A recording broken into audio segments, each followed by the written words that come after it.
দেখো বন্ধুরা, আজকে আমি গিলে মেটে রান্না করব। এই দেখো এই যে গিলে মেটে আর এই দুটো গলা দিয়েছে দোকানদাররা। 500 গ্রাম গিলে মেটে আছে।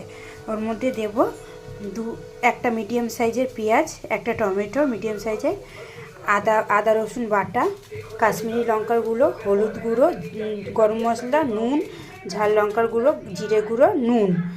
আর ফোড়নে দেবো জিরে আর শুকনো লঙ্কা, আর এই আলুগুলো দেবো, দিয়ে ভাজবো। কড়া গরম করতে বসিয়েছি, এবার তোমরা দেখতে থাকো।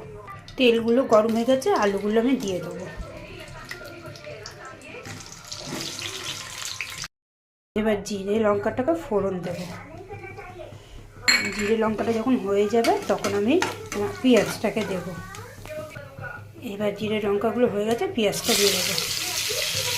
পেঁয়াজটা যখন লাল লাল করে ভাজা হবে তখন আমি টমেটোটা দেবো।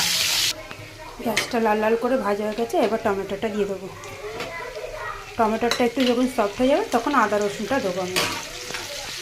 টমেটোটা হয়ে গেছে, এবার আমি আদা রসুনটা দেবো।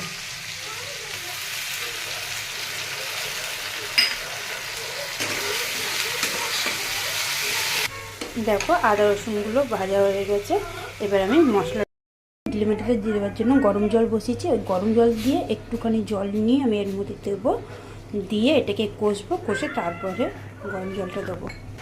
দেখো এই যে কষছি, এবার এর মধ্যে একটু ঢাকা দিয়ে দেবো।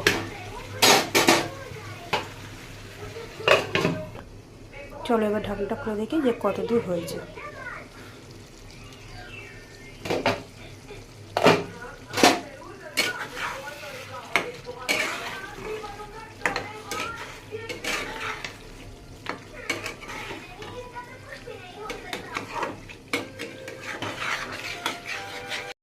হয়ে গেছে, অনেকটাই তেল ছেড়ে দিয়েছে। এবার আমি গরম জলটা দিয়ে দেবো।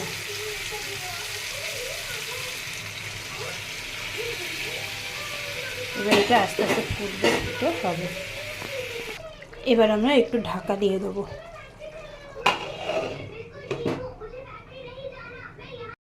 খুলে দেখি কত দূর হয়েছে। এটা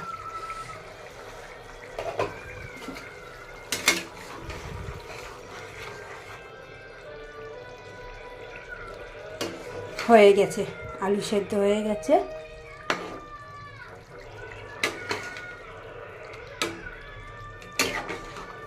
হয়ে গেছে, একটু জোরে দিয়ে একটু ঝোল ইয়েটা গ্রেভিটা একটু কমাবো।